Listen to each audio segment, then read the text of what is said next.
Historia del mundo, de la prehistoria a nuestros días, por John Morris Roberts. 20. Libro 3. El Mediterráneo clásico. 6. El legado de Roma. Si la contribución de Grecia a la civilización fue ante todo mental y espiritual, la de Roma fue estructural y práctica. Su esencia era el propio imperio. Si bien ningún hombre encarna un imperio, ni siquiera el gran Alejandro Magno, la naturaleza y el gobierno del Imperio Romano fueron, hasta un grado asombroso, creación de un solo hombre de capacidad sobresaliente, Octaviano, sobrino nieto de Julio César, a quien éste adoptó como heredero. Octaviano sería conocido posteriormente como César Augusto. Tenía toda una era recibe su nombre de él, que legó así un adjetivo a la posteridad. A veces se tiene la sensación de que inventó casi todo lo que caracterizó a la Roma imperial, desde la nueva Guardia Pretoriana, que fue la primera fuerza militar con guarnición permanente en la capital, hasta los impuestos que gravaban a los solteros. Uno de los motivos de esta impresión, aunque solo uno, es que César Augusto fue un maestro en las relaciones públicas. Es significativo que nos hayan llegado más representaciones de su efigie que de ningún otro emperador romano. Aunque perteneciente a los César, Octaviano procedía de una rama más joven de la familia. De Julio, a quien sucedió a los 18 años, heredó las conexiones aristocráticas, una gran riqueza y el respaldo del ejército. Durante un tiempo colaboró con uno de los hombres de confianza de César, Marco Antonio, en una feroz serie de proscripciones dirigidas a destruir al grupo que había asesinado al gran dictador. Luego, la partida de Marco Antonio a conseguir victorias en Oriente, sus fracasos y su imprudente matrimonio con Cleopatra, que había sido amante de Julio César, brindaron nuevas oportunidades para Octaviano. Combatió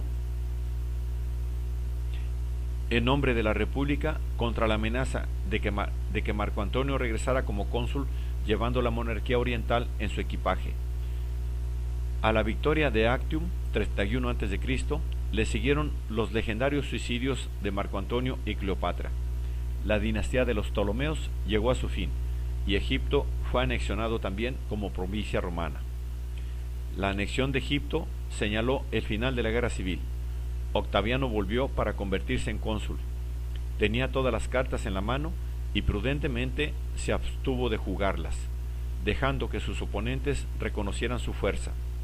En el año 27 a.C. realizó lo que denominó una restauración republicana, con el apoyo de un Senado a cuyos miembros republicanos, purgados y debilitados por la guerra civil y la proscripción, hizo aceptar su supremacía real gracias al cuidadoso respeto de las formas. Restableció así la realidad del poder de su tío abuelo tras una fachada de virtud republicana. Fue imperator solo como jefe de las tropas de las provincias fronterizas, aunque ahí era donde estaba el grueso de las legiones. Cuando los viejos soldados de sus ejércitos y los de su tío abuelo regresaban para retirarse, los establecía debidamente en pequeñas propiedades, con lo que obtenía su agradecimiento. Su mandato como cónsul se prolongó un año tras otro, y en el 27 a.C. recibió el título honorífico de Augusto, nombre con el que es recordado. En Roma, sin embargo, se le llamaba formal y habitualmente por su apellido o bien princeps, primer ciudadano.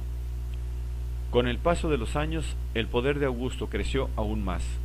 El Senado le concedió el derecho a intervenir en las provincias gobernadas formalmente por dicho órgano, es decir, en aquellas donde era necesario mantener un ejército acuartelado. Se le concedió la potestad tribunicia. Su especial posición se realzó y se formalizó con un nuevo reconocimiento de su estado o dignitas, como lo llamaban los romanos. Tras su dimisión del cargo anterior en el 23 a.C., se sentó entre los dos cónsules y sus asuntos tenían preferencia en la agenda del Senado. Por último, en el 12 a.C., se convirtió en Pontifex Maximus, jefe del culto oficial, como lo había sido su tío abuelo. Se mantuvieron las formas de la República con sus elecciones populares y al Senado, pero Augusto decía a quién había que elegir. La realidad política que se ocultaba tras la supremacía de Augusto era el ascenso al poder, dentro de la clase dominante, de los hombres que debían su posición a la familia de los César. Pero las nuevas élites no podían comportarse como las antiguas. El despotismo benévolo de Augusto regularizó la administración provincial y el ejército, poniéndolos en manos obedientes y asalariadas. La restauración consciente de la tradición y de las fiestas republicanas cumplió también su función. El gobierno de Augusto estaba fuertemente teñido de preocupación por el renacimiento moral. Para algunos, las virtudes de la antigua Roma parecían revivir. Ovidio, poeta del placer y del amor, fue desterrado al Mar Negro con excusa de un escándalo sexual que afectó marginalmente a la familia imperial. Si a esta austeridad oficial se añade la paz que caracterizó a la mayor parte del reinado y los grandes y visibles monumentos de los arquitectos e ingenieros romanos, la fama de la era de Augusto difícilmente sorprende. Tras su muerte, en el 14 después de Cristo, Augusto fue deificado al igual que lo había sido Julio César. Augusto trató de que le sucediera un miembro de su familia, aunque respetaba las formas republicanas y éstas perdurarían con notable tenacidad. Roma era una monarquía de hecho, de lo que dio buena prueba la sucesión de 5 miembros de la misma familia. Augusto solo tuvo una hija. Su sucesor inmediato fue su yerno Tiberio, uno de los 3 maridos de su hija, a quien adoptó. El último de sus descendientes en el trono fue Nerón, que murió en el año 68. Los gobernantes del mundo clásico no tenían por lo general una vida fácil. Algunos emperadores romanos instalaron grandes espejos en las esquinas de los pasillos de sus palacios para impedir que les acecharan posibles asesinos. El propio Tiberio puede que no falleciera de muerte natural, destino que de hecho no tuvo ninguno de sus 4 sucesores. Este dato es significativo y muestra la debilidad inherente del legado de Augusto. Aún había sitio para las pullas de un senado que formalmente seguía nombrando al primer magistrado, y siempre cabían la intriga y las camarillas en torno a la corte y a la familia imperial. Pero el Senado nunca pudo esperar recuperar su autoridad, ya que la última base del poder era siempre militar. Si había confusión e indecisión en el centro, eran los soldados quienes decidían. Esto fue lo que ocurrió en la primera Gran Guerra Civil y que sacudió al imperio. En el año de los 4 emperadores, el 69, de la que surgió Vespasiano, proclamado por las legiones de Oriente, nieto de un centurión y sin ninguna relación con la aristocracia. Vespasiano renovó sus equipos dirigentes, senatoriales y ecuestres, mejoró la disciplina militar y redujo los efectivos de la guardia pretoriana. Las grandes familias romanas habían perdido la primera magistratura. Esta dinastía advenediza llegó a su fin cuando el hijo menor de Vespasiano fue asesinado en el año 96. Su sustituto fue un anciano senador, Nerva, que resolvió el problema de la sucesión frustrando los intentos de asegurar una continuidad dinástica natural. En su lugar, institucionalizó la práctica de la adopción a la que se había visto empujado Augusto. El resultado fue una sucesión de 4 emperadores, Trajano, Adriano, Antonino Pío y Marco Aurelio, que dieron al imperio un siglo de buen gobierno que recibe el nombre, por el tercero de ellos, de Era de los Antoninos. Todos ellos procedían de familias con raíces en las provincias. Fueron la prueba de hasta qué punto el imperio era una realidad cosmopolita,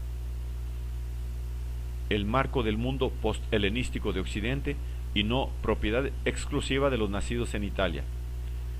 La adopción facilitó la elección de candidatos sobre los que podían estar de acuerdo el ejército, las provincias y el Senado.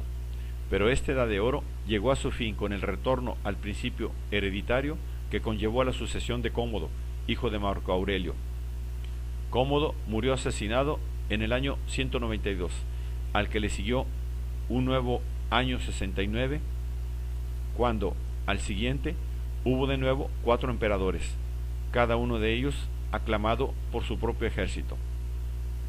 Finalmente prevaleció el ejército de Iliria, que impuso a un general africano. Otros emperadores posteriores serían también propuestos por los soldados. Iban a llegar malos tiempos.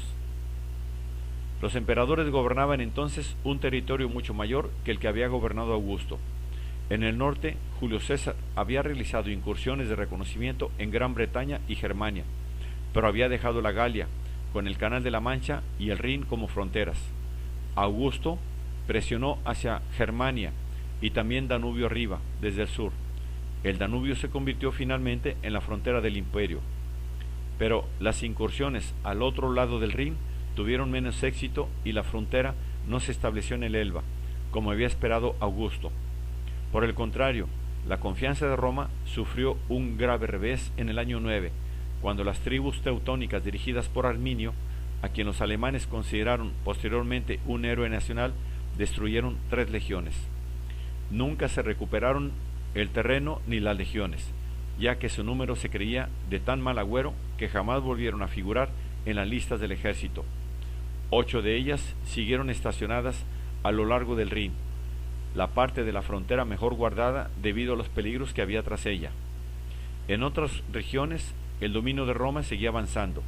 En el año 43, Claudio comenzó la conquista de Gran Bretaña, que alcanzó su límite extremo más duradero cuando, unos 80 años después, se construyó la muralla de Adriano, que servía en el norte de verdadera frontera.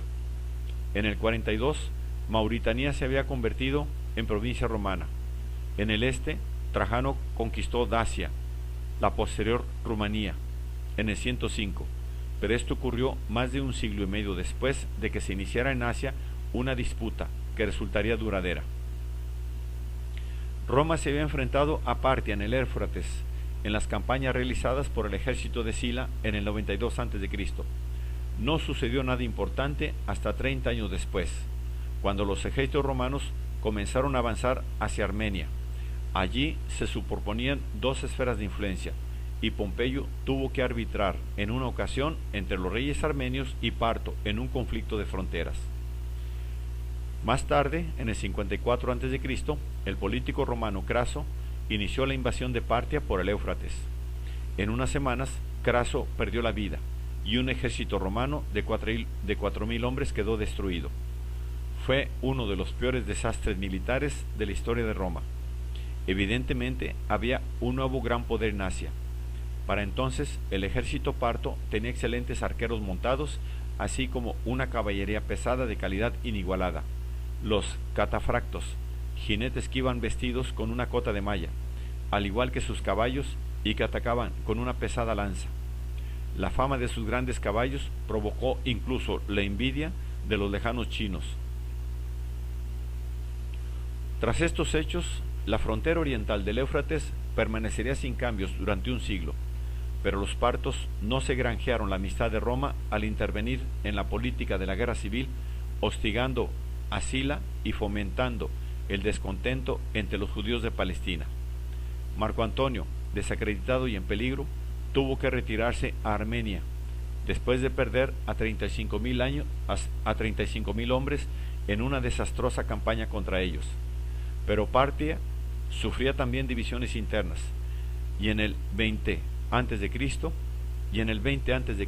Augusto pudo conseguir la devolución de los estandartes romanos arrebatados a Craso, y lleno de gratitud, descartó toda necesidad de atacar Partia por motivos de honor.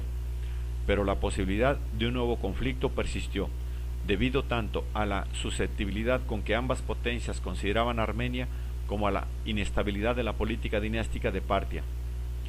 El emperador Trajano conquistó la capital parta de Ctesifonte y siguió combatiendo hasta el Golfo Pérsico, pero su sucesor Adriano, más prudente, se reconcilió con los partos, devolviéndoles muchas de las conquistas de Trajano. Perdón.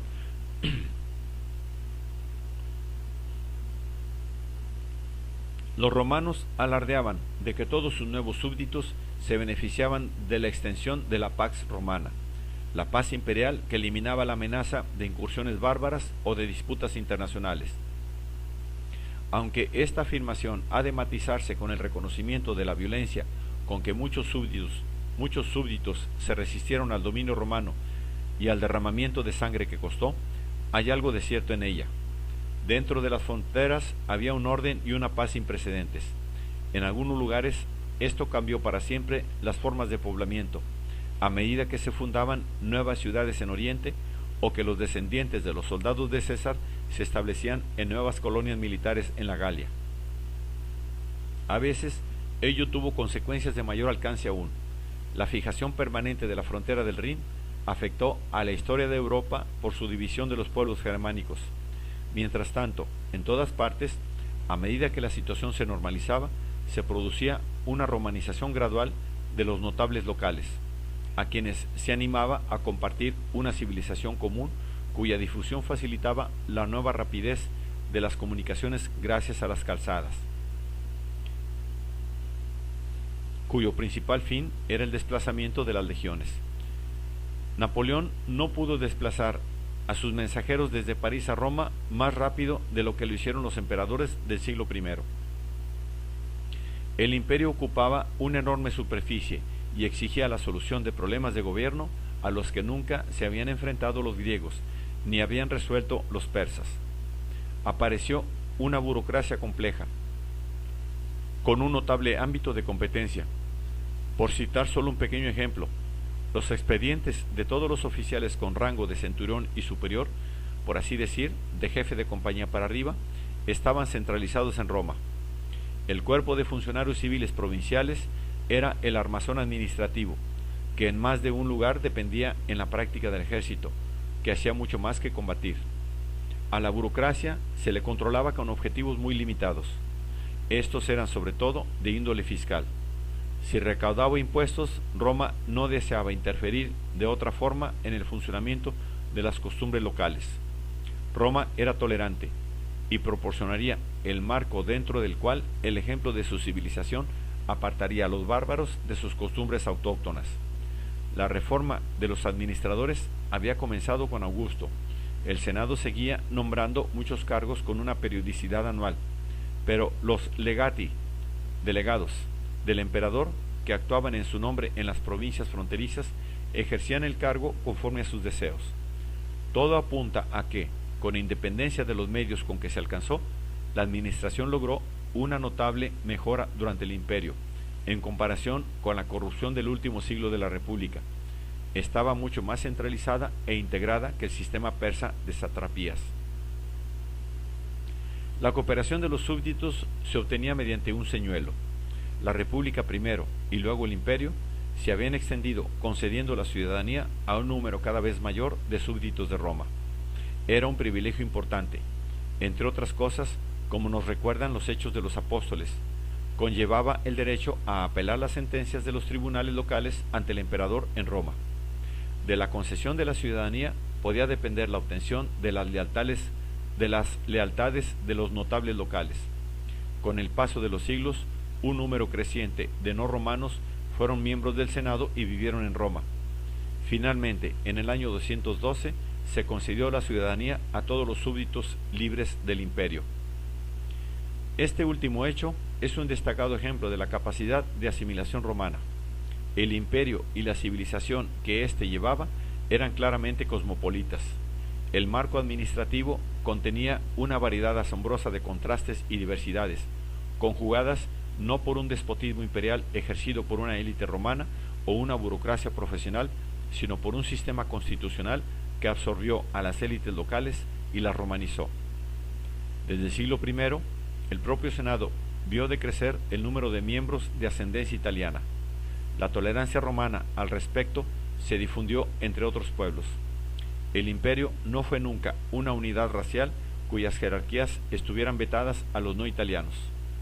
Solo uno de sus pueblos, el judío, tenía ideas muy fijas sobre el mantenimiento de su distinción dentro del imperio, y esa distinción se basaba en la religión.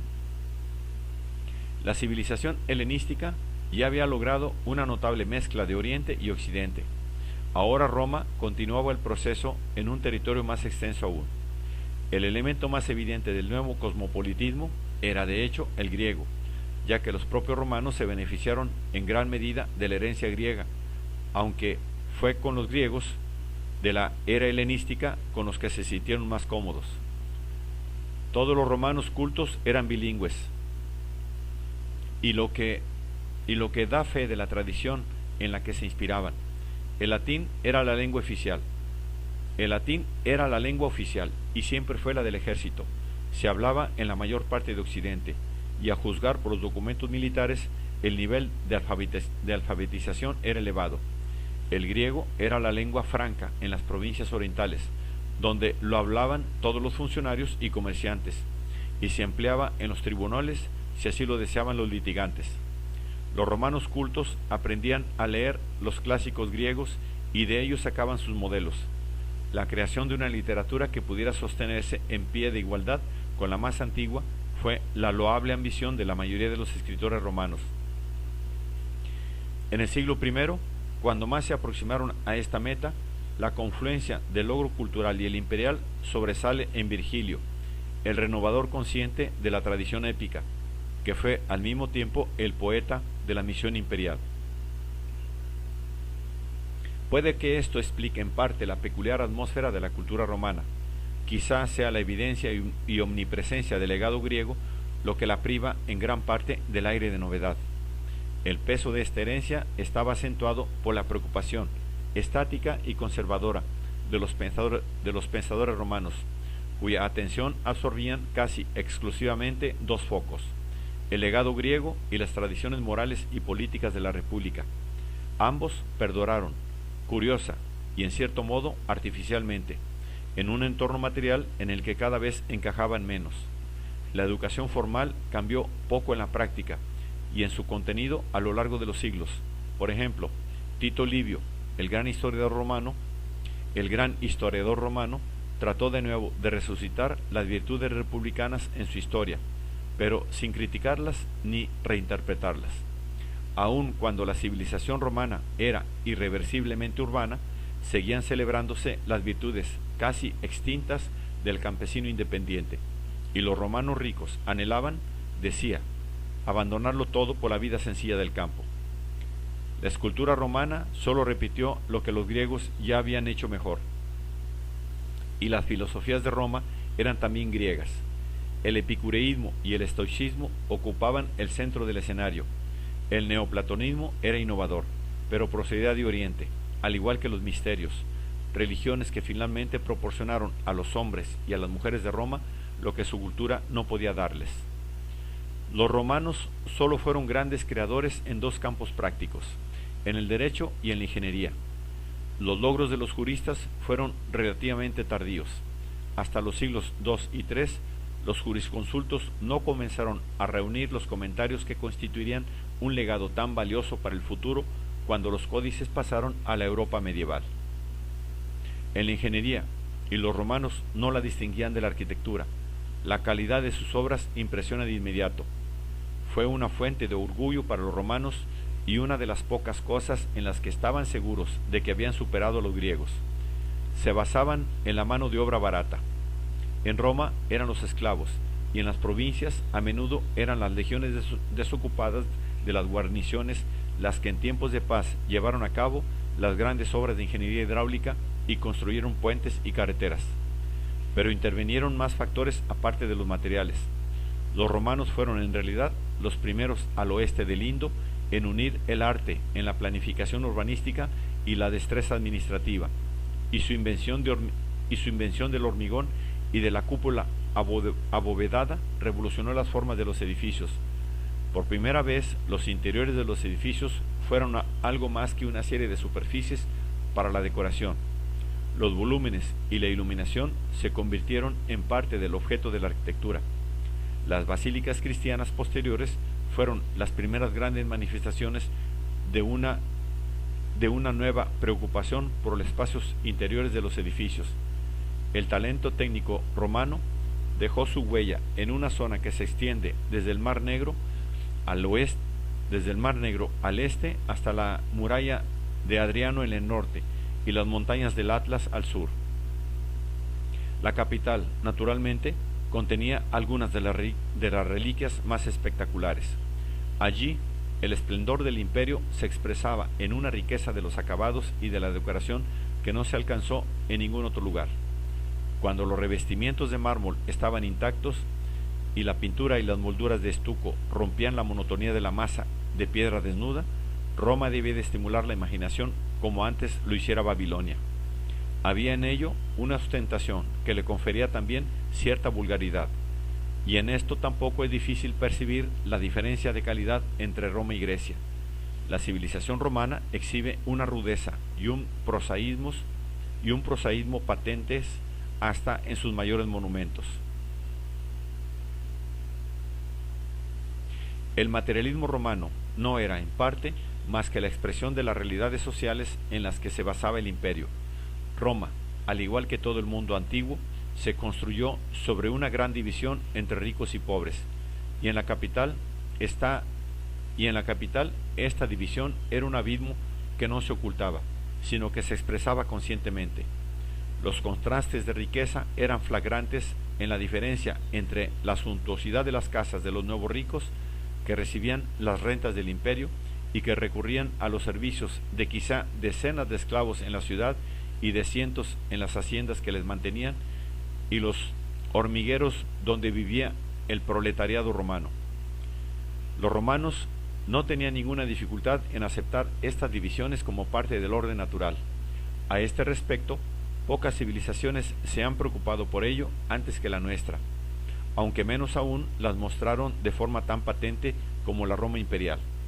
Por desgracia, aunque fáciles de reconocer, las realidades de la riqueza de Roma siguen estando curiosamente ocultas para los historiadores, y solo conocemos con cierto detalle las finanzas de un senador, Plinio el Joven. El modelo romano se reflejaba en todas las grandes ciudades del imperio. Era fundamental para la civilización que Roma sostenía en todas partes. Las ciudades de provincia eran como islas de cultura grecorromana en medio del panorama rural propio de los pueblos dominados. Salvo por las diferencias climáticas, reflejaban un modelo de vida de notable uniformidad y mostraban las prioridades romanas. Cada ciudad tenía un foro, templos, un teatro y baños, ya fuera añadidos a las ciudades antiguas o construidos como parte del plan básico de las refundadas. Se adoptaron planos regulares en forma de cuadrícula. El gobierno de las ciudades estaba en manos de los jefes locales, los curiales o padres de la ciudad, que al menos hasta la época de Trajano disfrutaron de una gran independencia en la dirección de los asuntos municipales, aunque posteriormente se les impuso una supervisión más estrecha. Algunas de estas ciudades, como Alejandría, Antioquía o Cartago, que los romanos refundaron, alcanzaron un gran tamaño. La mayor de todas era la propia Roma, que llegó a tener más de 1 millón de habitantes. En esta civilización, la omnipresencia del anfiteatro es un recordatorio permanente de la brutalidad y tosquedad de que era capaz. Tan importante es no sacarlo de su contexto como no inferir demasiadas cosas sobre la decadencia a partir de las tan citadas obras de los supuestos reformadores morales. Una desventaja de la que ha sido víctima la reputación de la civilización romana es que esta es una de las escasas épocas anteriores a la moderna en cuya mentalidad popular conocemos muchos aspectos a través de sus diversiones, ya que los combates de gladiadores y los espectáculos con animales salvajes eran sin duda la diversión de las masas, de un modo en que el teatro griego no lo era. En cualquier época es difícil que la diversión popular sea edificante para los más sensibles, y los romanos institucionalizaron sus aspectos menos atractivos, construyendo grandes centros para sus espectáculos y permitiendo que la industria de la diversión de masas se utilizara como instrumento político. La organización de juegos espectaculares era una de las formas en que un hombre rico podía hacer que su riqueza le asegurara el ascenso político. Sin embargo, si tenemos en cuenta que no podemos saber, por ejemplo, cómo se divertían las masas en Egipto o en Asiria, nos quedamos solo con el espectáculo de los gladiadores, una explotación de la crueldad como espectáculo a una escala sin precedentes, que no tuvo rival hasta la llegada del cine, ya en el siglo XX. Su existencia fue posible gracias a la urbanización de la cultura romana, que pudo aportar más audiencias multitudinarias que nunca. Las raíces últimas de los juegos eran etruscas, pero su desarrollo derivó de una nueva escala de urbanismo y de las exigencias de la política romana. Otro aspecto de la brutalidad arraigada en la sociedad romana no tenía, desde luego, nada de único: la omnipresencia de la esclavitud. Al igual que en la sociedad griega, la esclavitud era tan variada que no cabe resumirla en una generalización. Muchos esclavos ganaban un salario, algunos compraban su libertad y todos tenían derechos reconocidos por ley. El crecimiento de las grandes haciendas agrícolas, es cierto, proporcionó ejemplos de una nueva intensificación de la esclavitud en el siglo I aproximadamente, pero sería difícil decir que la esclavitud romana fue peor que la de otras sociedades antiguas. Fueron muy atípicos quienes se cuestionaron la institución. Los moralistas se resignaron a tener esclavos con la misma facilidad con que lo hicieron después los cristianos. Gran parte de lo que conocemos sobre la mentalidad popular antes de la era moderna lo sabemos gracias a la religión. La religión era una parte muy evidente de la vida romana, pero esto puede resultar engañoso si pensamos en términos modernos. No tenía nada que ver con la salvación individual y no demasiado con la conducta individual. Era, sobre todo, un asunto público. Era parte de la res pública, una serie de rituales cuyo mantenimiento era bueno para el Estado y cuyo descuido podía merecer el castigo. No existe una casta sacerdotal separada de los demás hombres. Si excluimos a uno o dos supervivientes arcaicos en los templos de unos cuantos cultos especiales. Y las funciones sacerdotales eran tarea de los magistrados, que hallaban en el sacerdocio un medio útil de influencia social y política. Tampoco había un credo ni dogmas. Lo único que se exigía a los romanos eran las ceremonias y los rituales prescritos, que debían realizarse de la forma acostumbrada. Para los proletarios esto no significaba más que no debían trabajar en día de fiesta. Las autoridades civiles eran las responsables en todas partes de los ritos, así como del mantenimiento de los templos. Los cultos tenían una finalidad sobre todo práctica. Tito Livio habla de un cónsul que decía que los dioses miran con benevolencia la práctica escrupulosa de los ritos religiosos que han llevado a nuestro país a su cúspide. Los hombres sentían genuinamente que la paz de Augusto era la paz de Orum, una recompensa divina por respetar debidamente a los dioses que Augusto había reafirmado. De un modo algo más cínico, Cicerón había señalado que los dioses eran necesarios para evitar el caos en la sociedad. Esto, si bien diferente, era también una expresión del enfoque práctico de los romanos hacia la religión. No era hipócrita ni incrédulo el recurso a los adivinos. No era hipócrita ni incrédulo el recurso a los adivinos para la interpretación de augurios y la aceptación de las decisiones de los augures sobre actos importantes de la política. Podrían demostrarlo por sí solos, pero carecía de misterios y era prosaica en su interpretación de los cultos oficiales. El contenido de los cultos oficiales era una mezcla de la mitología griega y de las fiestas y ritos derivados de las prácticas primitivas romanas, y, por tanto, estaban fuertemente marcados por las preocupaciones agrícolas. Una de las que sobrevivió para revestirse con los símbolos de otra religión fue la Saturnalia de diciembre, que seguimos celebrando como la Navidad. Pero la religión que practicaban los romanos iba mucho más allá de los ritos oficiales. Las características más sobresalientes del enfoque romano de la religión eran su eclecticismo y cosmopolitismo. En el imperio cabían todo tipo de creencias, siempre que no contravinieran el orden público o inhibieran la adhesión a las prácticas oficiales. En su mayoría, los campesinos de todo el imperio se aferraban a las supersticiones eternas de sus cultos locales ligados a la naturaleza. Los habitantes urbanos adoptaban de vez en cuando una nueva moda, y los romanos más cultos profesaban cierta aceptación del panteón clásico de los dioses griegos y estaban al frente del pueblo en las prácticas oficiales. Cada clan y cada familia, por último, ofrecía sacrificios a su propio Dios mediante rituales especiales y adecuados en los grandes momentos de la vida humana: el nacimiento, el matrimonio, la enfermedad y la muerte. Cada familia tenía su altar y cada esquina su ídolo.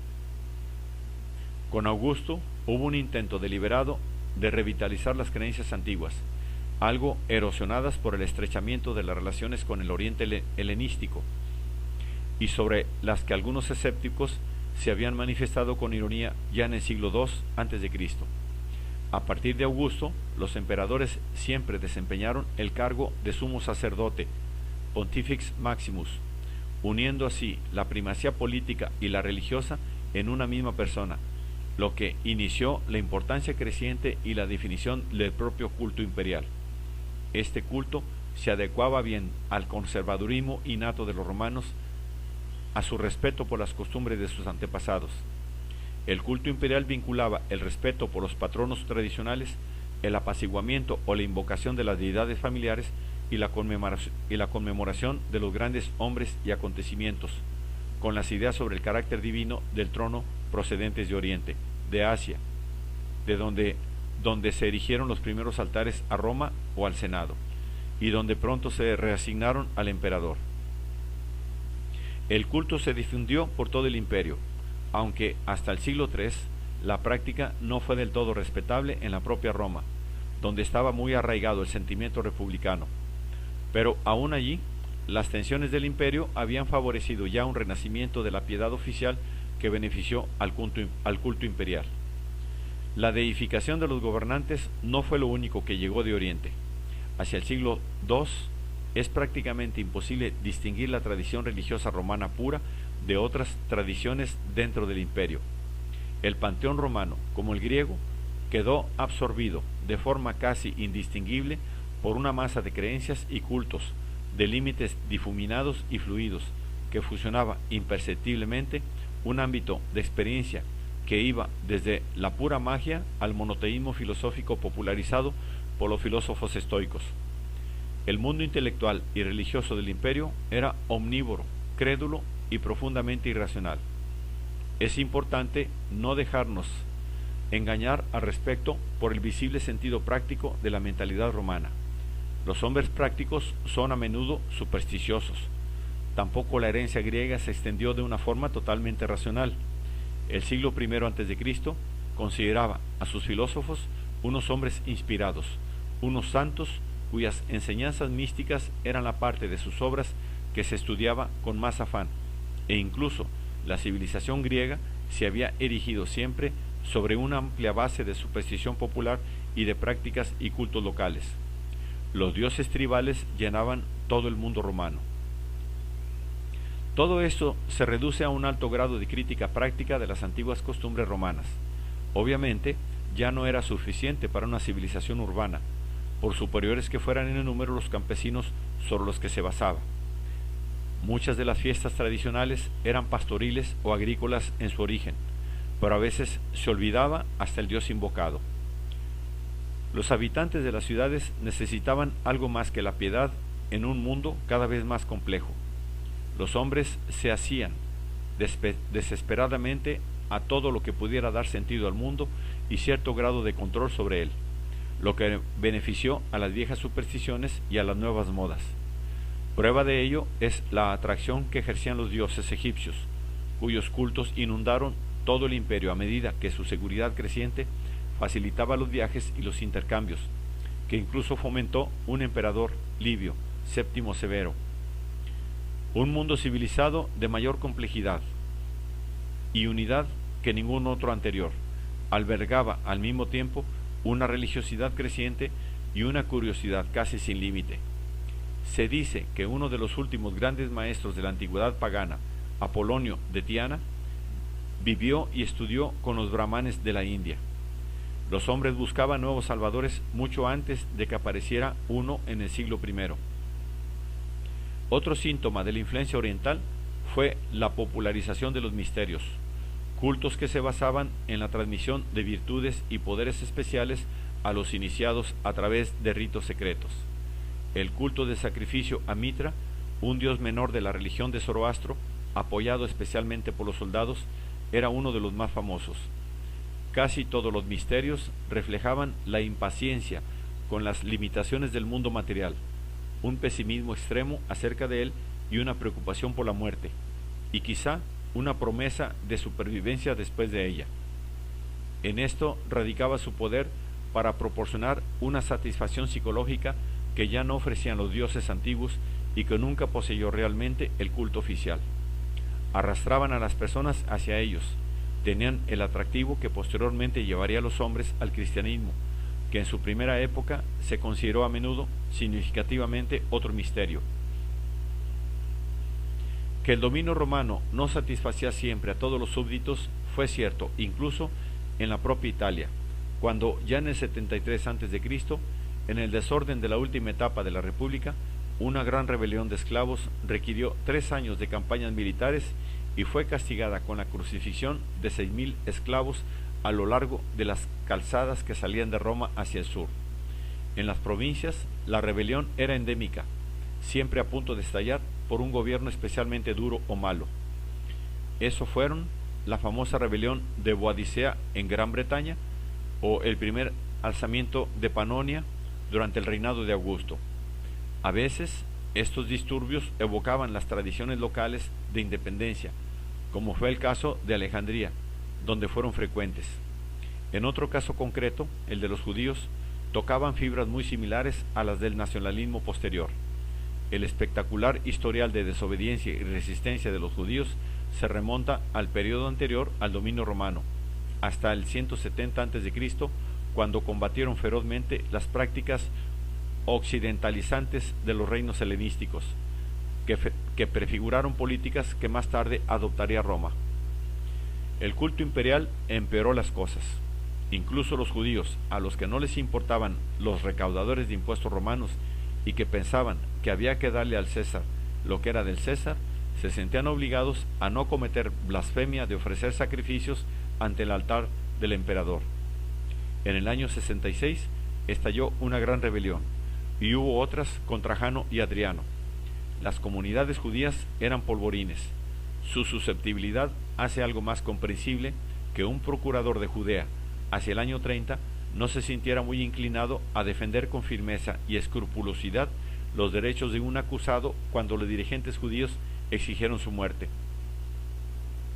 Los impuestos mantenían al imperio, aunque no eran excesivos en épocas normales. Cuando financiaban con bastante holgura a la administración y la policía, eran una odiada carga, aumentada también, de vez en cuando, con exacciones en especie, requisas y reclutamientos forzosos. Durante mucho tiempo, fueron la base de una economía próspera y creciente.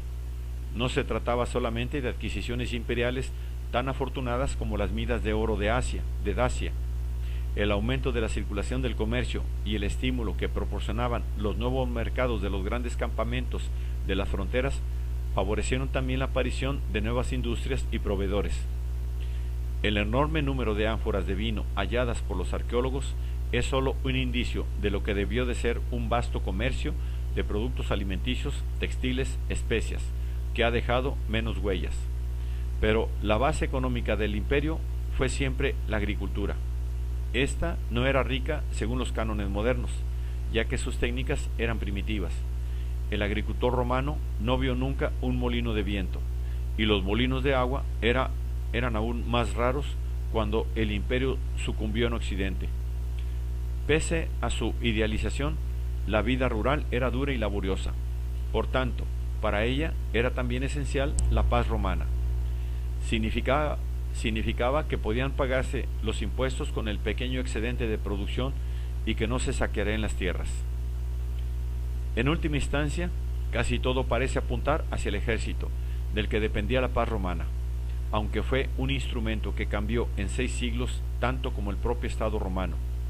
La sociedad y la cultura romanas fueron siempre militaristas, pese a que los instrumentos de ese militarismo cambiaron.